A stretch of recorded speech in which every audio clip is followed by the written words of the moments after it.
Welcome to tonight's special edition of the One Hood Power Hour. I am your co-host, Kahari Mosley. Glad to be back with my partner in crime, Miracle Jones. Yes. And you do not have to adjust your screens. We are coming to you live from right here in East Liberty at Social Status. So yes, Kahari and I are both here in person. So if you're in the area, feel free to stop by and say hi. But we're going to talk to you a little bit about this upcoming election.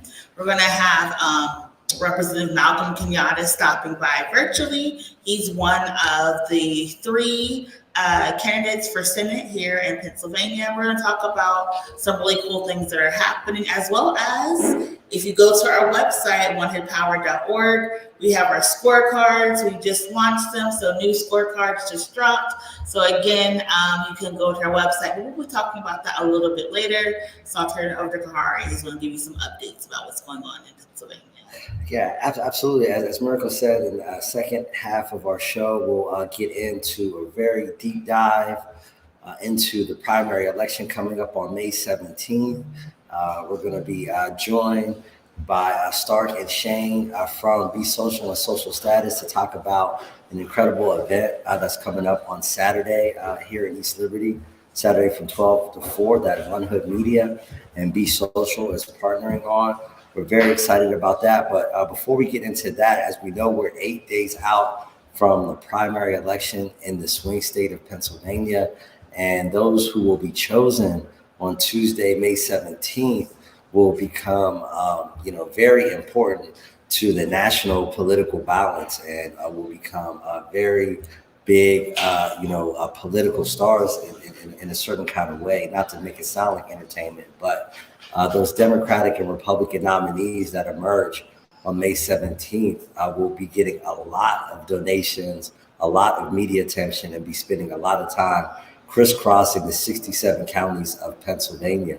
But before we get to that, we're 8 days out. There's a lot of interesting things continuing to happen. I think one of the biggest local stories has been the 12th Congressional District race, which is really, turned into a knock 'em down, drag 'em out fight between State Representative Summer Lee and Attorney Steve Irwin.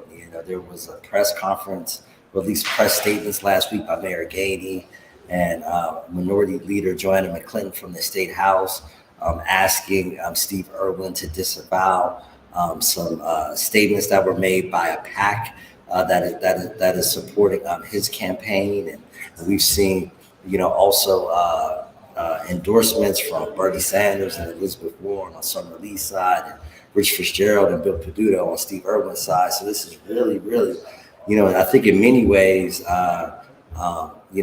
really represents, the national debate in the Democratic Party, between, the AOCs and the Chuck Schumers, the emerging, progressive movement within the Democratic Party and the establishment that has kind of been in control of the Democratic Party over the last couple of decades. So, this has really become a microcosm. And we know that Bernie Sanders is going to be in Pittsburgh on the 12th of May in support of Summer Lee. And, there's been no other spokesperson, kind of for the emerging progressive wing of the party taking on the establishment as Bernie Sanders. So this 12th congressional race, not only locally, but on a national level, I think really, represents the kind of rift that's happening within the Democratic Party. So for us political junkies, it's very interesting. For those actually in the trenches, I'm sure, this is a very tense time.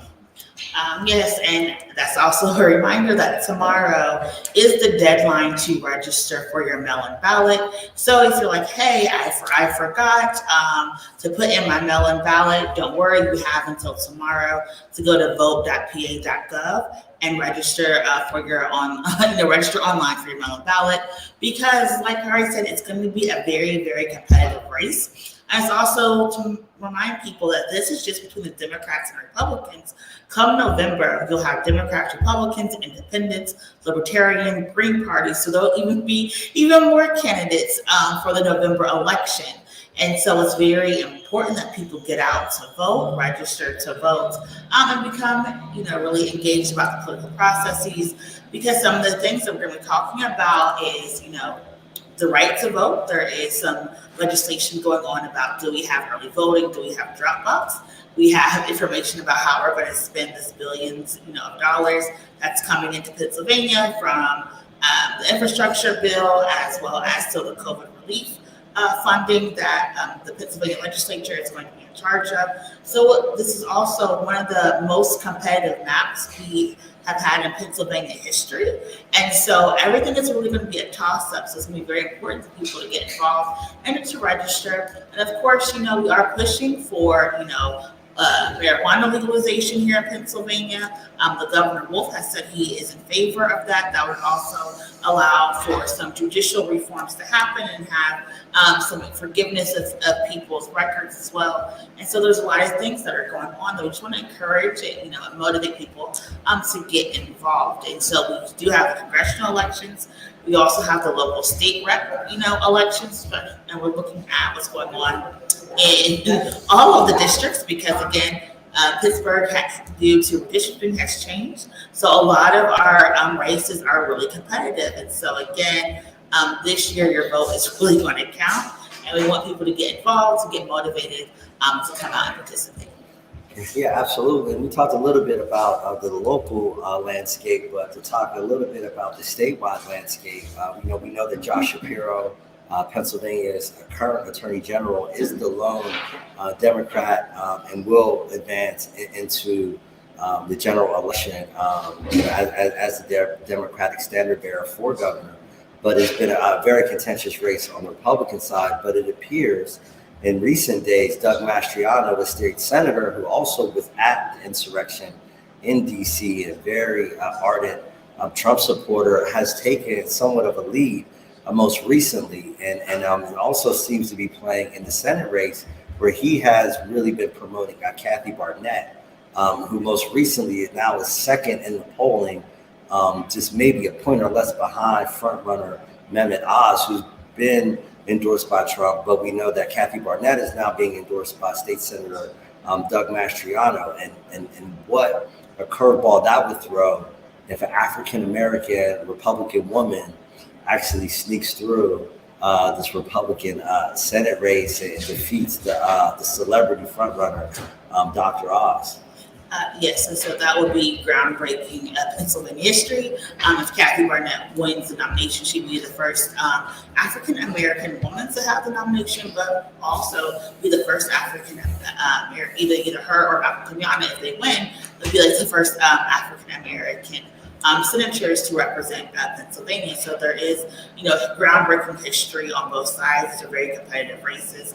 And there is, for the first time in the past couple of years, not a clear winner. So the parties, particularly the GOP, said we're not going to do endorsements. We're going to let the voters decide.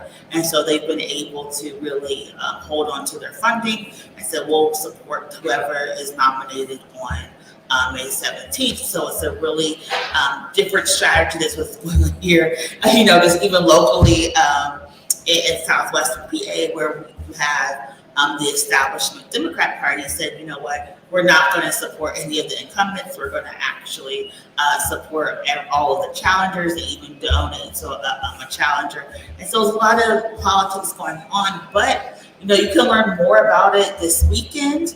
If you come right here to Social Status, we're going to have food, we're going to have performances, and we're going to invite Shane and Stark to join us right here to talk a little bit about Social Status, what is Be Social, the supports for the community, and I'm going to turn it over to Kahari, who's going to interview our guests.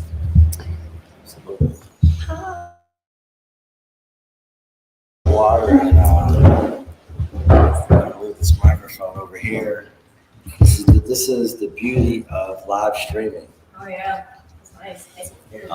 So we're really excited to be joined by Stark and Shane from Social Status and Be Social. So let's start with Shane and then Stark. Can you both give us a quick rundown on what happens here at this wonderful space here in East Liberty? Well, as we said, this was a space Social Status, but we're in the space Be Social. We are a nonprofit organization, and we used to be the new change and everything. But I work community attendance, and we host and plan events in the space. As you see right now, we're hosting an event for 100.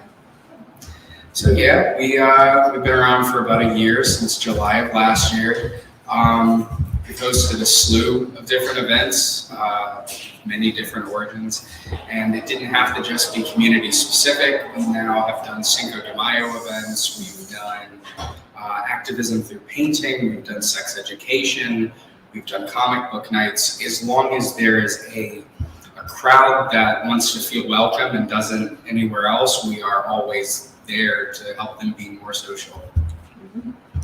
Absolutely. And how can organizations get more information if they would be interested in having an event here at this wonderful space? So there are two ways. You can either go on our Instagram at Be Social Please, no capital letters, or you can go onto our Social Status website, and at the very bottom, you can scroll down and you can find our Be Social link there. And I think we either have or are in the process of making a website. Yeah, I think we are. We should. We should have our own. Yeah.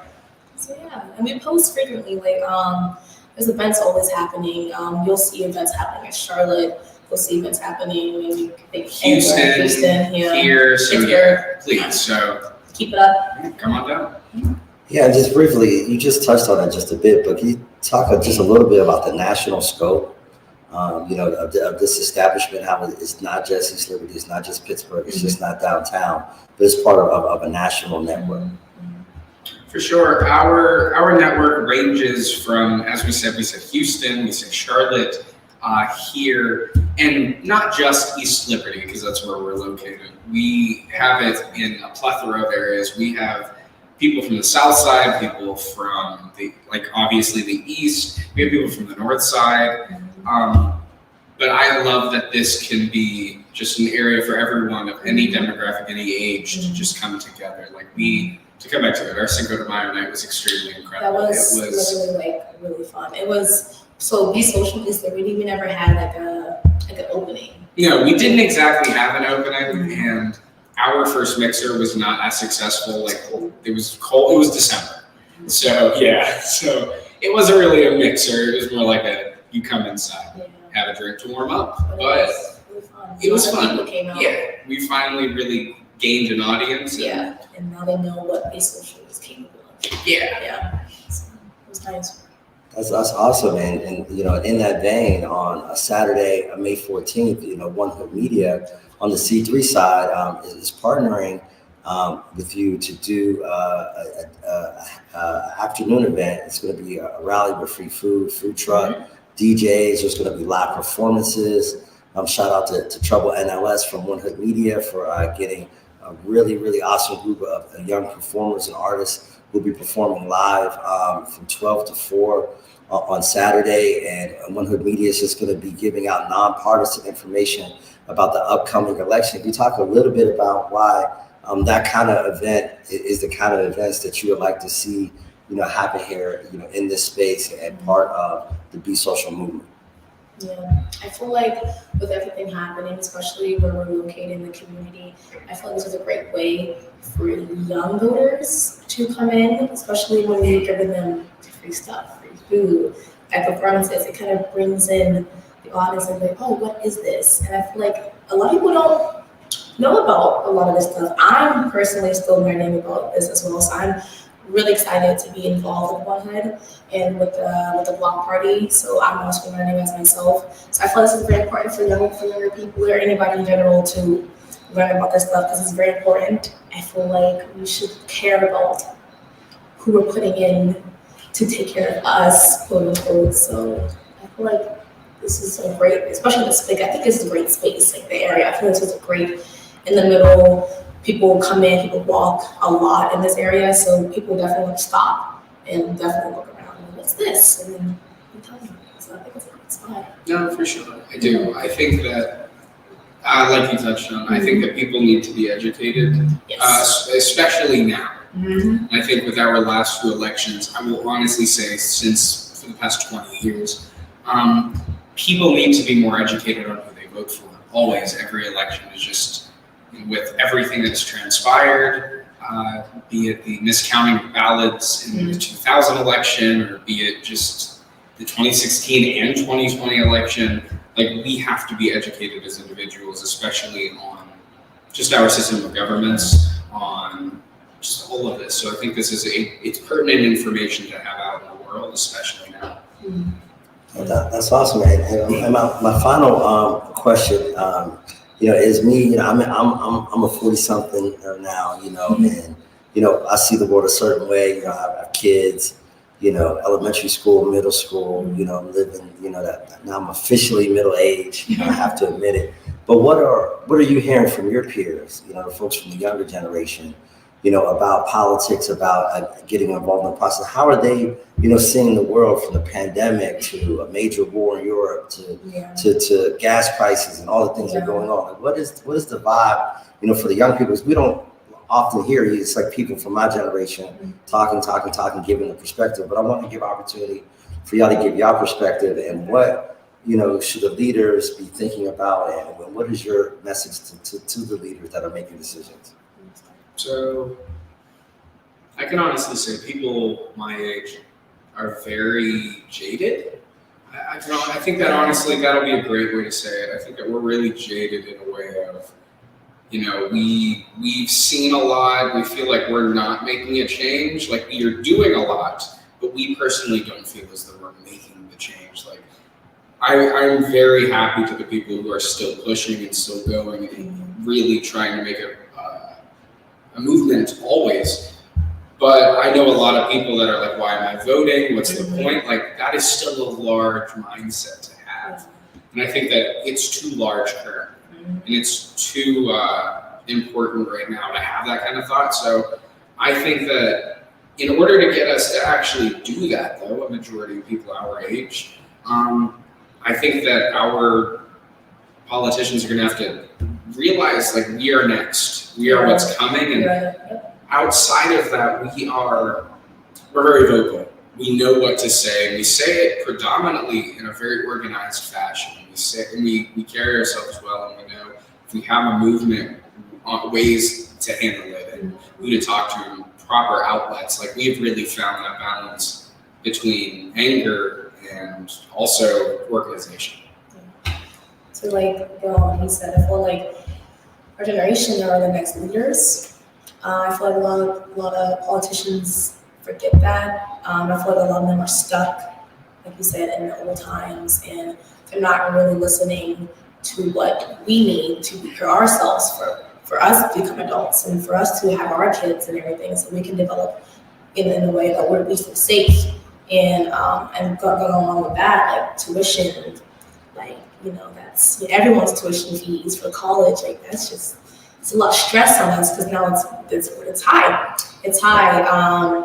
Trying to find a place to live now, like a decent place to live now, is rising for no reason. Gas is rising. Like, it's just inflation. And in general it's at an all-time high, and it feels like we've been extremely stagnant. We feel stuck, and I feel like our generation, we said, we're fed up.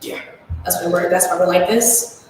That's why people don't care, because the people that we are offered seem like they don't care either at all, or the next generation that will be the leaders. So, but I feel like if enough people were elected that we saw that care, of course, I feel like we would be on. If we saw people, if we saw people with genuine care, dismay and interest for our needs, and I can honestly say, I know economically things are not perfect, but I also know that there are things at hand that we need fixed. There are obvious elephant in the room that we can handle rather than have things feel as though they've not changed my entire life or your entire life.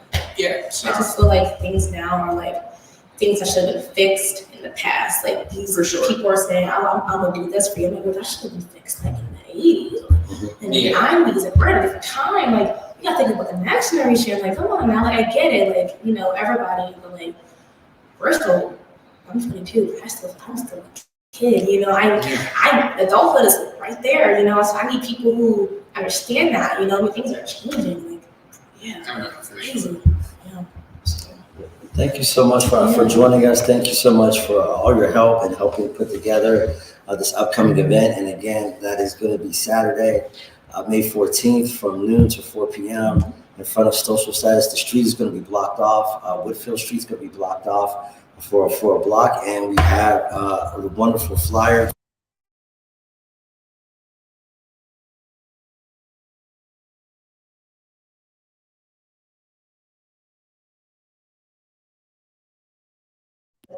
That our graphic design team has made. And so with that, we want to say thank you so much to Stark and Shane for joining us. Yeah, thank you. See you guys on Saturday. Of course. And we'll put the event invites into the chat as well. And so we have with us one of the candidates for a Senate who hopefully will be able to respond to Stark and Shane and some of the issues that they raised, because he is one of the youngest candidates for U.S. Senate. Absolutely. We're really excited to be joined by a State Representative, Malcolm Kenyatta.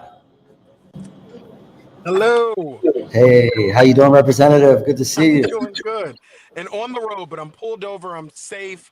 Okay. This is the second time I've done this, right? like on the road. But this time I'm not on the turnpike, so we shouldn't have no issues with the in and out. Hopefully next time we'll get you either in person or in person. a stationary setting. But thank you so much for taking out some of your time to talk to us this last week, during this last push. But you just heard from like Stark and Shane talking about some of the issues that some millennials are facing and wondering whether or not this election is something that's going to change their lives. Would you be able to just respond and just talk about what's motivating you to run for Senate? Yeah, I was listening to that, and I was like, I hope you asked me about this, because I wanted to respond, Stark and Shane, to what you were saying. And I want to say something that I said a little earlier today, because I was on a show on Sirius XM earlier today, and one of the hosts before we went on was like, well, what is it going to take for young people? I hope they understand that this could be taken away, that could be taken away, that could be taken away. And what I said at the time, and would love to repeat here, is you can't like bully people into voting for you or try to scare folks into voting for them. And we do this to young people and to communities of color in a way that we do not do to middle-aged, moderate white folks. Let's just be clear. Whenever we see movement away from either party for moderate suburban white voters, the question is, what policy idea is the Democratic Party or the Republican Party going to offer to bring those voters back into the fold if they see erosion in their support? When it happens with Black voters or young voters, it's always blame. It's always, well, enough of them didn't come out, or enough of them don't understand what's at stake. People understand, but people have challenges right now that are not being accounted for from our elected officials. And so for people who grew up like I did, who live in communities like the one I live in right now, people were seeing costs go up and their wages stagnate before the news media was covering inflation every single day. And that's a real challenge, and it's hurt us even more. But people were already struggling. When we talk about this horrific, awful pandemic, the health safety net for people in communities like mine already had big holes in it that people were falling through. I mentioned before, I'm buried, both of my parents by the time I was 27 because they did not have access to the type of healthcare everybody deserves. My mom rationed her insulin throughout my life because even as somebody who worked, and she worked as a home health aide, she was not always able to afford the copay for her prescription. I went to a school that was not adequately funded. I am sitting talking to you right now as somebody with tens of thousands of dollars of student debt. And I'm talking to people in my age range who are trying to buy that first home, and that's like not even an option for them.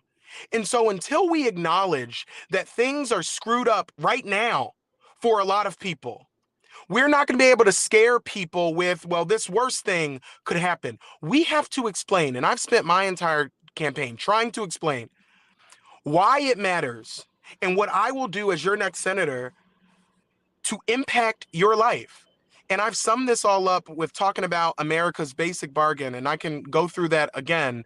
But my approach to this has always been to acknowledge that people have a very real reason to be frustrated, and then to also lay out why it matters for us to elect folks who come from the types of communities and who have those shared lived experiences, because people don't have to take my word for it. When I talk about canceling student debt, when I talk about healthcare for everybody, when I talk about raising wages for people in the PRO Act, I'm not saying this because I want to earn your vote. I'm saying it because the people in my community, people in my family, the folks that I love best are hurting and struggling around these same issues. And I can say to you with a level of certainty that we're not the only people going through those issues. And I believed when I got in this campaign that there were a bunch of people all across Pennsylvania, all across Pittsburgh, all across Philadelphia who were hurting in the way that my community was hurting, and who needed a campaign that they felt like wasn't just somebody asking for their vote, but it was somebody who actually understood their life. Thank you for that. And recently, in one of the number of debates that have been held, across the state that I was able to tune in on, and just speaking a little bit to a point that you made earlier, is there's been a lot of conversation about the ability to win, swing voters, suburban voters, in November, and and you constantly go back to about the importance of also mobilizing the tens of thousands of voters in Philadelphia proper and in greater, Philadelphia area, many of whom are progressive, many of whom come from diverse communities or even immigrant backgrounds, etc.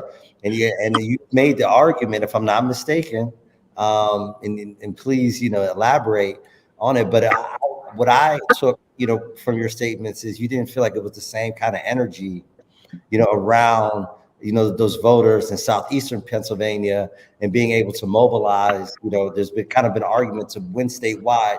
You have to be able to win voters in this part of the state and that part of the state. But you say to win statewide, you have to be able to mobilize, this huge, smorgasbord of diverse, young, progressive voters in the southeastern part of the state, and we're not talking enough about that. Does that capture your sentiment? And also in places like Pittsburgh and Erie, and places like Harrisburg as well, where you see robust progressive movements, up in NEPA as well. In places like Scranton, you see robust progressive movements. And I think you're hitting the nail on a lot. I think the broader point that I was trying to make is voters of color, and young voters in particular, get taken for granted. I think in many cases, in many elections, get taken for granted. And we're only good enough for a couple of news cycles after the election. I mean, we all heard after the election, oh, Black women, they saved the country again. Thank you, Black women. Oh, my God.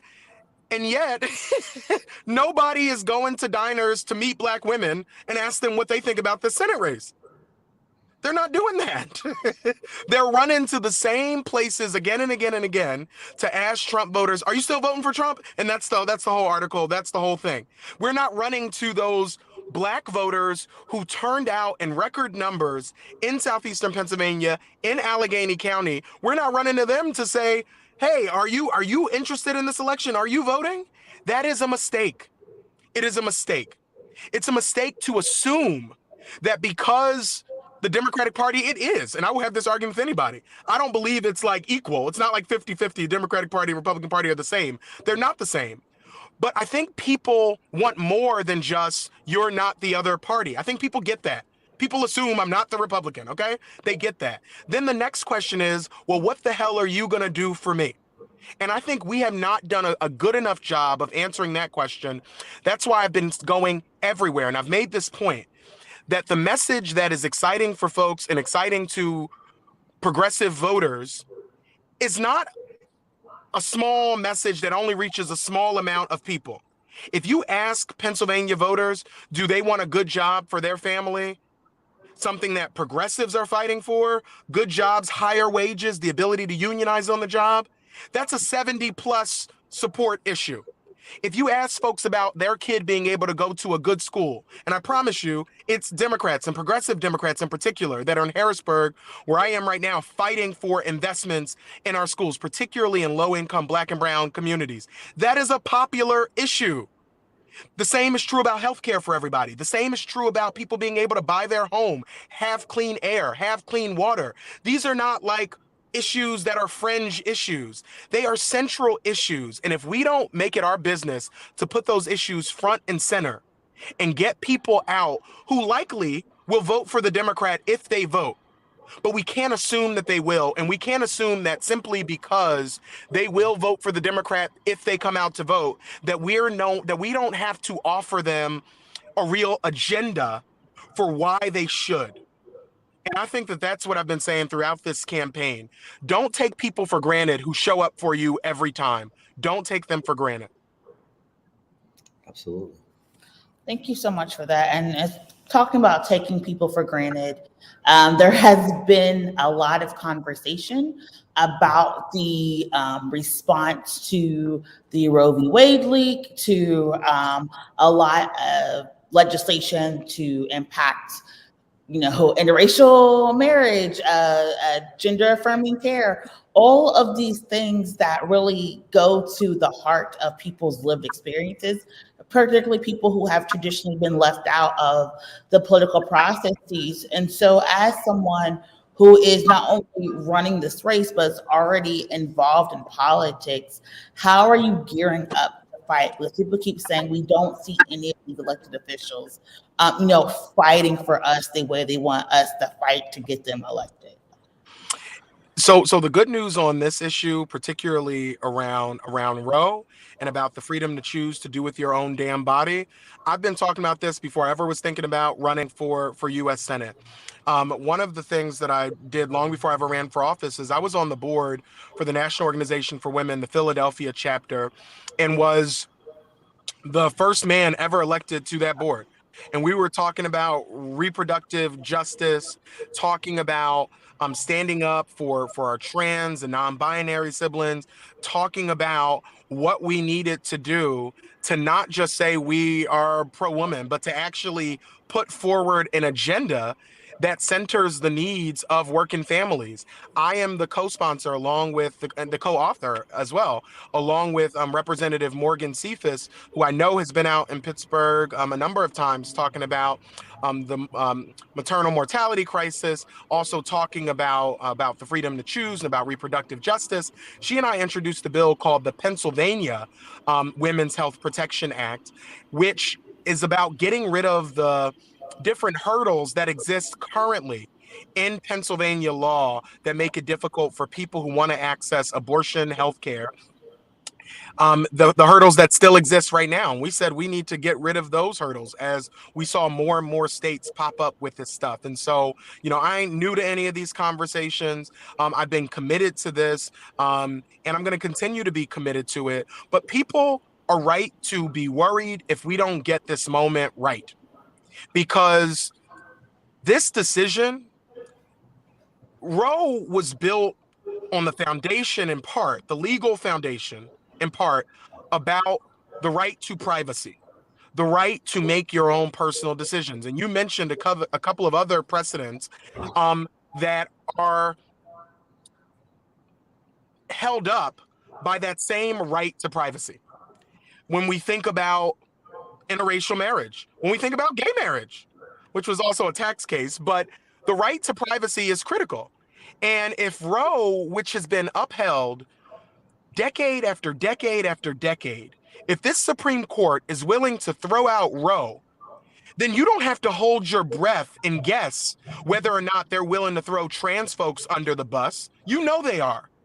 You don't have to hold your breath and guess whether or not they're willing to upend gay marriage. And I just married my husband a couple of months ago. And so, we were looking at each other when that decision came down and said, damn, there's a lot other things that will come down the pike if we aren't careful. Well, first, congratulations on your marriage. Thank you. Thank you. And just back, and back to the Senate race, obviously there's been a ton of coverage. What, in your own words, you think really is what, particularly the primary, but what this Senate race is about and what voters really need to be focusing on outside of the commercials, outside of all the hullabaloo. What do folks really need to be thinking about when they go into the poll on May 17th or when they're filling out their May ballot, their mail? That's right. Listen, if folks are filling it out, obviously I want them to be for me or be for me at the polls. But let me make this point clear. This is about answering a simple question.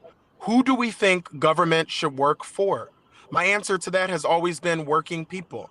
And then the second question for voters is, who do you trust? Who do you trust to actually go to Washington and fight for you day in and day out? I've said this before, and I think last time we were together, I got involved in politics because selfishly, I saw my family and folks in my community getting the short end of the stick. I got into politics because of self-preservation. I'm the only person in this race who is a working person, who understands in their bones what the hell is broken. And so when you really think about who is going to have your back, it's not just about the person who lives closest to you. I recognize there are two people running out of Allegheny County, but I'm going to be a senator for working class people in Allegheny County and Philadelphia and everywhere in between, in every single community. And people can trust that I'm going to do that because they know that I'm fighting for myself and for the people that I love best. Thank you. I know you got to get back on the road, but I want to give Miracle opportunity to ask one final question before you get back on the campaign trail. I still want to say that when you tweeted out about politicians being a stunt queen, me and my friends were like dying laughing, and then I had to explain to my mom what that meant. So it was like really funny.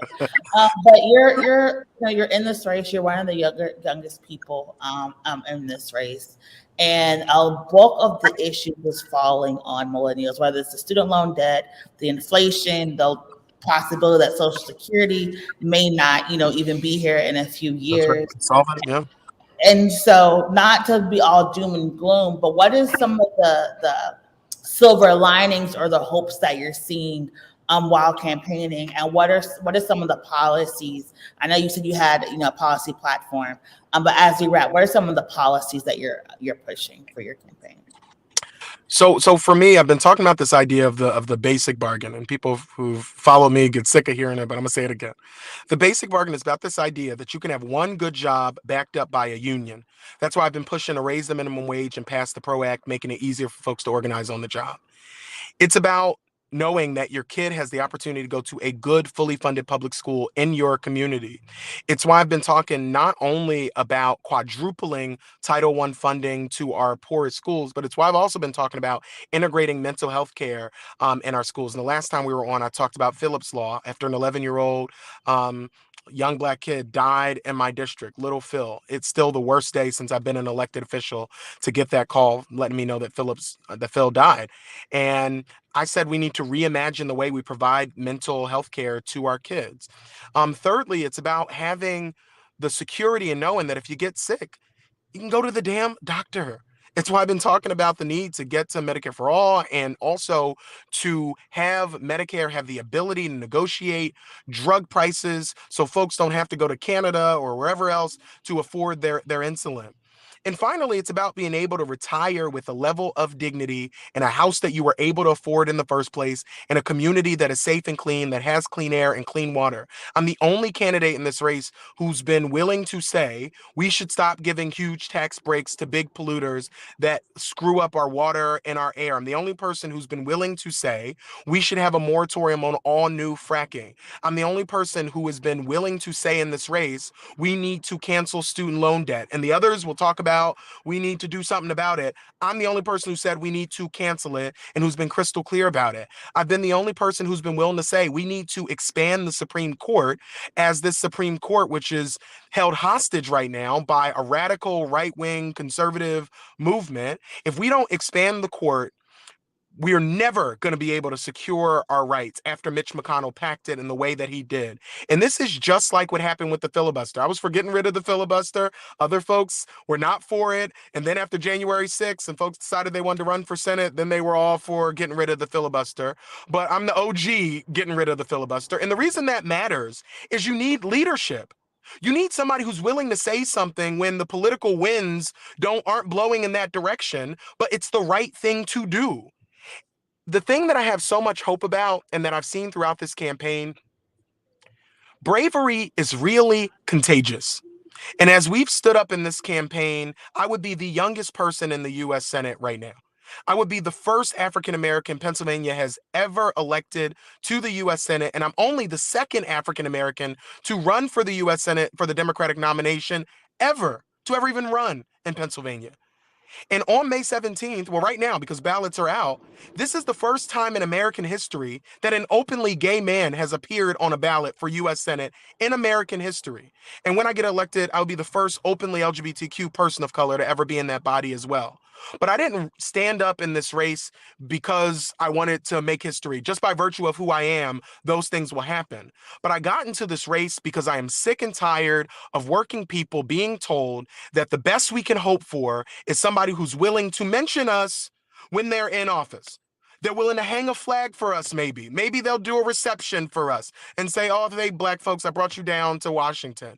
No, actually, we can elect an African-American. We can elect a working person. We can elect somebody from a marginalized community who folks know is going to stand up for those things, because I'm fighting for those things for myself, for the people I love best. That is why I'm in this. And I think there are a lot of other people who got involved in politics as a lot of different ways that people can be involved. I think you got involved for the same reason, because there was something in your community you cared about that you wanted to see made different. And my hope is that win, lose, or draw in this race, and we are going to win with your help, that people look up and say, if Malcolm can run, it's not Malcolm so great, Malcolm so cool. If Summer can run, if all these folks can run that you might be inspired by, you know what? You can run too. And so for folks who are watching, who are thinking about it, you can run too. And I'm telling you, if you run, you can win. Thank you so much for that. State Representative Malcolm Kenyatta, a Democratic candidate for the United States Senate, and a candidate that we know we'll be hearing a lot from in the future. 31 years old, super impressive.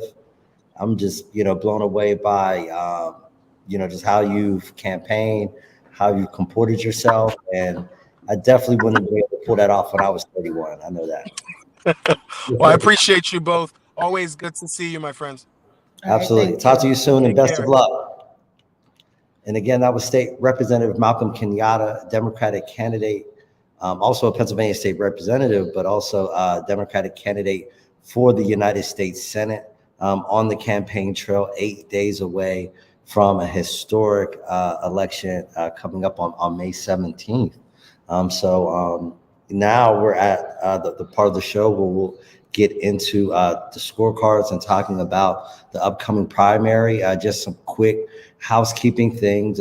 We know tomorrow is the final day to apply for your mail-in ballot. And if you do apply for your mail-in ballot between now and the close of business tomorrow, you're cutting it very, very close, because you're just applying. You're applying to receive the ballot. Hopefully, that ballot comes back in the mail in time so that you can then also get that back out so it can be received by 8 p.m. on election day. After all of the drama of the 2020 election. And there was some counties where you could, where they could, as long as it was postmarked by the election day, now we're telling just get it back to your local board of elections by 8 p.m. on May 17th to avoid any, potential drama, from one political party or another. Yes, it's also very important to remember to sign the back of your envelopes, sign and date them. Use the secrecy envelope. You're going to have 2 envelopes. If you have questions, don't worry. You can just go down to your local Board of Elections office and actually have them walk you through the process. They're not able to help you, circle in, the bubbles and tell you who to vote for, but they can walk you through the process and verify your ballot is correct. You want to double check that your ballot has your name, that your ballot has your address and your correct ward. A couple of times people have gotten their spouse's ballot. People have gotten the wrong ward. And so again, you always want to just double check your mail-in ballot and make sure it's correct. If you have any questions, go down to your local Board of Elections. And so, the moment you've all been waiting for, I'm not going to give you a drum roll, but we decided, as an organization to ask people about the issues that are important to us, issues that we care about, and then put some scorecards out. We contacted people through email and social media and their websites. We followed up with some folks. And so we do hope that for the people who have a no response, that they will hopefully respond.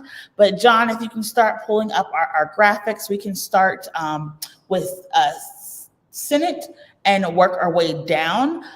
We did send this out to the people, and the ones that responded are the ones that we're going to look at. And we did target people that have at least a 40%, 30 to 40% Black population for this region in Southwestern PA. But come November, we're going to do everyone who's running for elected office in Pennsylvania. Also, a lot of conservatives were not running in contested areas. They're the only person on the ballot, and so that's why they are not on the scorecard. So with that, John, we're going to have you start pulling up the slides.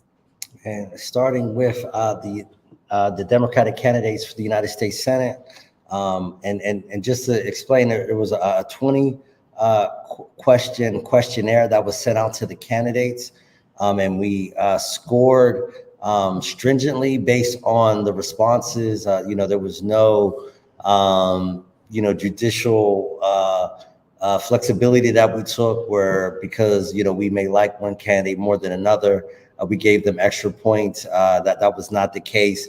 Or if there was any potential other elements that happened in the campaign or any news stories or anything like that, we had to focus it specifically on how the questions were answered in the questionnaire. We felt that was the fairest way to do it. And you saw that State Representative Malcolm Kenyatta received the 98, Lieutenant Governor John Fetterman received the 92, and the Connor Lamb campaign did not respond as of yet, but they may respond. And for those who we are still receiving responses, and we will update these scorecards, but as we are 8 days out, we could no longer kind of delay the sharing of this information for those who have responded 1, 2, 3 weeks ago. So that was the United States Senate, and we're moving on to Pennsylvania's 17th Congressional District, Chris DeLuzio and Sean Malloy. And as you can see, they both received excellent scores, a 95 and a 91. Spoiler alert, you will see a lot of high scores, much higher scores than we saw last spring when we previewed, this process. And I think it just shows how not only the political, movement on the ground, but even elected officials are taking, more progressive positions publicly and formally, and that's what you saw in the results of the 17th Congressional District, and now moving to the 12th Congressional District. As you can see, Jerry Dickinson and Summerlee scored 97, and Steve Irwin is not too far behind. As we know, there's been a lot of drama with this race, but again, our scores are not based upon other elements outside of the campaign, other than how folks answered the questionnaire, which deals with issues, of housing, of criminal justice reform, of cannabis legalization, and issues like that, and also addressing issues such as what's going on in Ukraine, and also how those issues are responded to in other parts of the world that don't necessarily look like Ukraine. So again, these scores are, were not, come up on our own or based on, our particular personal feelings about candidates, or who, personally, secretly we may want to win. We had to, go by the book, and specifically go by how the specific answers of questions of a progressive nature were responded to. And when we thank everyone, for their responses. So the next race we're going to do is Lieutenant Governor. And as you can see, State Representative Brian Sims scored 96, excellent. And State Representative Austin Davis, who's running on a ticket with Attorney General Josh Shapiro. And we also have Ray Sosa from Southeastern PA, scored at 80. But again, as you can see, the trend is very high scores, people taking very public progressive stances. And then for those who win, we look forward to holding them accountable to these progressive stances that they took, not only in our questionnaire, but in other questionnaires, as well as on the campaign trail. And we're going to move to the 36th legislative district, where we have incumbent Jessica Benham and challenger Stephanie Fox. And you can see Stephanie Fox did not respond as of yet. And we said we will update these over the next couple of days for those who just have been delayed in getting the information out. But we see Jessica Benham has scored, 92. She is a first-term representative running for re-election for the first time from the South Hills area. Has been a guest on the show before as well. Now we're going to move to the 35th legislative district, which is represented by Austin Davis, also a candidate for lieutenant governor, who did not have an opponent, but also scored 87. And we thank him for his response as a lieutenant governor candidate, as well as running for re-election for state representative. And we're going to go to the 34th legislative district next. And as we can see, Summer Lee again scores a very excellent 97, with Abigail Salisbury, her opponent. As you know, Summer Lee not only is seeking the nomination in the 12th Congressional District, but is also currently running for re-election in the 34th Legislative District, in parts of the Mon Valley, and also parts of the east end of Pittsburgh, which now I am actual constituent, living in my part of the 14th Ward, which is now part of the 34th District, no longer part of the 24th District, which we will now look at the candidates running for the nomination in the 24th Legislative District, Pittsburgh's East End and Hill District. Miracle, if you want to jump in. Yes, and so this is one of our more competitive local races, and the scores are as follows. Latasha Mays got a perfect score, 100, followed closely by Martell Covington with a 98, Randall Taylor with a 92. William Anderson and Perlina Story did not respond as of yet. But again, we are still accepting people's responses. Once everyone has responded, we'll make their information public so people can read their responses to the questionnaire. And again, you can also go online to our website, onehoodpower.org, to see these as well. We'll be updating these up until this weekend, just because we have GOTV stuff leading into Tuesday. And so again, we emailed, use social media to reach out to people and to follow up about getting people's responses in. And so we'll go with the 24th, the 20th legislative district now. We are again waiting for a response from Emily and Nick, but at this time they have not been able to submit the responses by deadline. And then this is a seat over on the north side that was originally represented by Adam Ravenstall, where Emily Kincaid recently, won that seat. I think some of the geographics of the seat has changed was much more of a north side seat, and now it's a northern suburban seat. So I think there's some, some interesting elements in that campaign, and we'll be watching that one extremely closely. But look forward to responses from both of those candidates. And now we're going to move to the 19th legislative district, which has picked up a lot of the north side and less of the hill. The seat formerly represented by Chief of Staff Jake Wheatley, and we have the newly minted State Representative Ariane Abney scoring a 92. With Reverend Glenn Grayson not responding as of yet, but if we get a response in the next couple of days, we will update that as well. And that rounds out, our scorecards for this cycle. Again, we did a number of statewide races that were competitive. We did some local races, particularly races that have large African American constituencies, is what we focused on. And if those who live in other districts want to get scorecards, reach out to us. For the fall election, we were doing a lot more of these, but again, the process was very stringent. 20 questions based on how those specific questions were answered. We had a point system based on every possibility of a question, going from strongly agree with the statement to strongly disagree. And we stuck to that numerical system so that we could not do anything in the process where our personal biases could come into play. Yes, and so we want to thank everyone for tuning in. If you are someone who's interested in politics, especially if you're a student, if you want to intern with us, One Hood Power is going to be taking on some summer interns. So please reach out to us. We have our Facebook, Instagram, our website, sign up for our email list, because there's been a lot of cool work that we're going to be doing the next couple of weeks. Again, show up for, the block party this weekend. We're going to have performances. We're going to have food. Again, shout out to Caribbean Vibes for being our partner. They're going to have, vegan and vegetarian options. I'm a fan of the chickpea curry, so it's going to be a really cool moment to come out, get some information. We've invited some candidates to come through and stop by, so it's the last chance to network and meet some folks.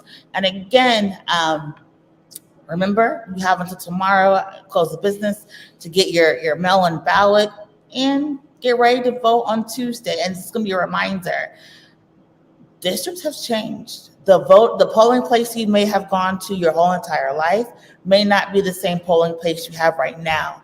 So it's, again, very, very, very important to go to vote.pa.gov and double check what your polling place is, because if you're not on the roster, you only have one chance to do it right. And if not, you do a provisional ballot, and that means your vote does not get counted. So your vote is your power, in this electoral landscape. So please, please, please make sure you are registered to vote. If you haven't registered to vote by now, don't worry. You can vote in the November election. You just can't vote in this primary. So again, we want everyone to feel included who can. So please make sure you double check in your voter registration. And with that, we will see you next Monday at 7 p.m. for some really cool guests, some last minute get out the vote information, and a reminder to tune on Sunday at 7 p.m. where we have the Sunday night sit down. So again, like and subscribe to our YouTube channel, and go back to the website. We'll be posting all the scorecards on our social media as well. So again, if you're voting by mail, every day until Tuesday is an election day. If not, we'll see you at the polls on Tuesday. Absolutely. Special thanks to Representative Malcolm Kenyatta for joining us, and Stark and Shane from Be Social for hosting us tonight and helping organize this Saturday's wonderful event. So thank you for joining us again. We'll see you next Monday night on the One Hood Power Hour, one night before the Election Eve special. So thank you so much. And for my colleague Miracle and the entire One Hood family of organizations, thank you for joining us. Take care. Have a good night. Have a good one. Thank you.